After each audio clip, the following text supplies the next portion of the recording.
तुला मला सांगायलाच लागल बघ, का टाकलंय त्याला आतमध्ये? असं काय गुन्हा केलाय त्यानं? अरे सांग की.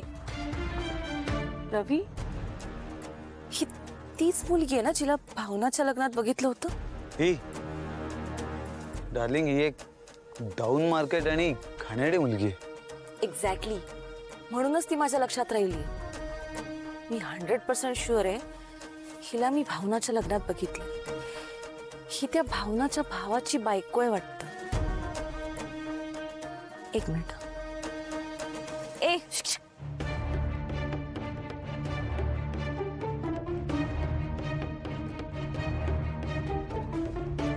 काय, तू दळवींची सून ना ग? आहे मग. तिथे पोलीस स्टेशनच्या बाहेर काय करतेस? पाकिट मारलंस काय? त्याच्याशी तुमचं काय घेणं ते नाही. मी पाकिट मारन नाही तर माणूस मारन. बघितलंस रवी, चोर तो चोर आणि वर शिरजोर. पोलीस स्टेशनात काय समजे चोरच येतात काय? आणि तसं असेल तर तुम्ही कुठली चोरी केली हो?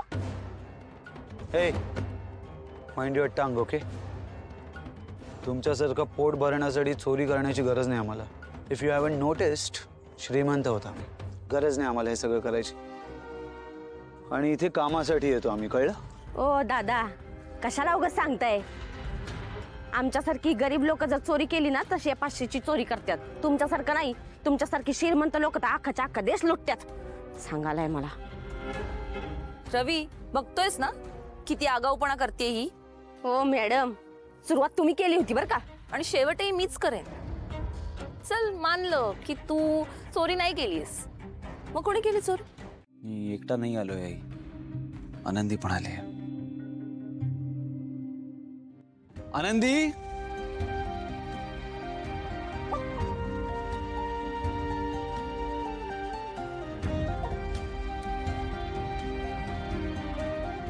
आनंदी बाळा, तू आता इथेच खेळ.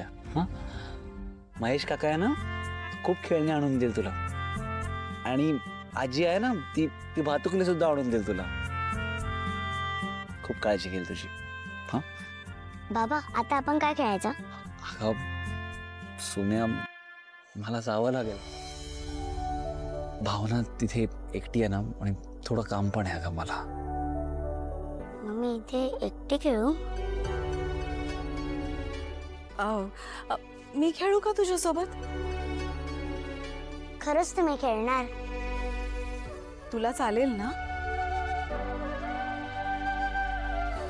मस्त. मग तू हो पुढे, मी आलेच. येस. बाय बाबा. हाय सोन्या.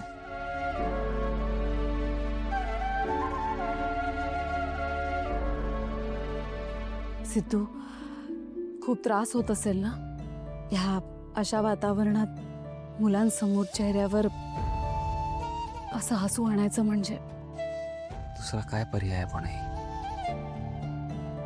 बाई. आणि माझं दुःख खूप छोटं आहे का? विचार कर, भावनाची काय परिस्थिती असेल असता. मला खरंच भावनाची काळजी वाटते रे. आणि खरं तर म्हणूनच मला असं वाटतं की आनंदीला बोर्डिंग मध्ये सोडून येतो परत. म्हणजे या अशा वातावरणात सतत तिच्या कानावर काहीतरी पडणार, सतत तिच्याशी हातचं राखून बोलावं लागणार. बरोबर नाही वाटत? नाही, बरोबर आहे तुझं, पण आता नको तिला सोडायला. हे बघा, ही जान्हवी हरवली जरी असली ना, तरी वाईट बातमी कोणत्याही क्षणी येऊ शकते अशी खात्री आहे माझी. पोलिसांनी सुद्धा खूप शोधलंय ग. आणि असं बोलायला नको आई, पण जान्हवी सापडणं अशक्य आहे आता. त्यामुळे पूजा वगैरे जर असली तर आनंदीला इथे असलेलं बरं आहे असं मला वाटतं. आई, माझी खात्री आहे की तू समजून घेशील ना? अर्थात सिद्धू. अरे देवा, म्हणजे आता आनंदी परत माझ्या सिद्धू आणि भावनाच्या मध्ये येणार. हे बघ सिद्धू, असं कर, आनंदीला इथेच राहू दे काही दिवस. हा, आणि तिला जर वाटलं तर आजीकडे नेता येईल. असं वागतात का? सणासुदीचे दिवस आहे, असं भरल्या घरात कोणी नस कापतं का? आई जयंतला पण मोठा धक्का बसलाय. त्यालाही हे दुःख पचवता येत नाहीये, म्हणूनच तर त्याने हे केलं सगळं. म्हणून नस कापायची.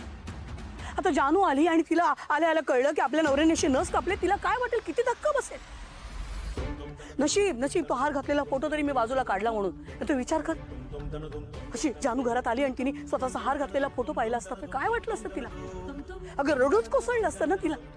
मुळात आपल्याला माहिती नाही आता ती काय काय सहन करून घरी येते, आणि त्यात हे जरा तरी जावई बापूंनी धीर धरायला पाहिजे होतं. आपल्याला उगाच वाटतं जावई बापू हुशार मोठे बिझनेसमॅन, खूप धीराचे असतील, खूप समजूतदार असतील, कसलं काय.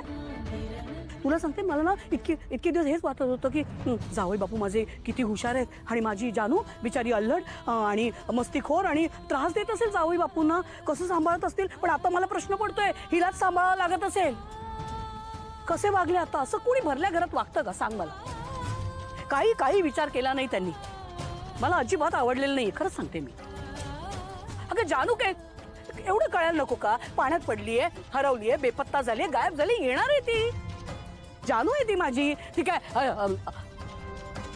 अगं तुला सांगते, तुला तर माहिती आहे ना जानू कशी आहे. अगं जेव्हा लहान होती ना तेव्हा संतोष आणि हरीश खूप त्रास द्यायचे तिला, खूप मस्ती करायचे, पण ही दोघांनाही पुरून उरायची. हा तुला मी सांगते, ही जी काही बातमी घेऊन आलेत ना जयंतराव, माझा अजिबात विश्वास नाही. जयंतरावांवर पण नाही, जे घडले त्या गोष्टीवर पण नाही, त्या गोवा पोलिसांवर पण नाही. काहीही बोलतात. कधी पण येईल बघ माझी जानू, तुला सांगते ना मी. माझा विश्वास आहे तिला काही होणार नाहीये. जरा गायब झाली तर काही करतात जावई बापू. हे बघ आता ती आली ना की आपण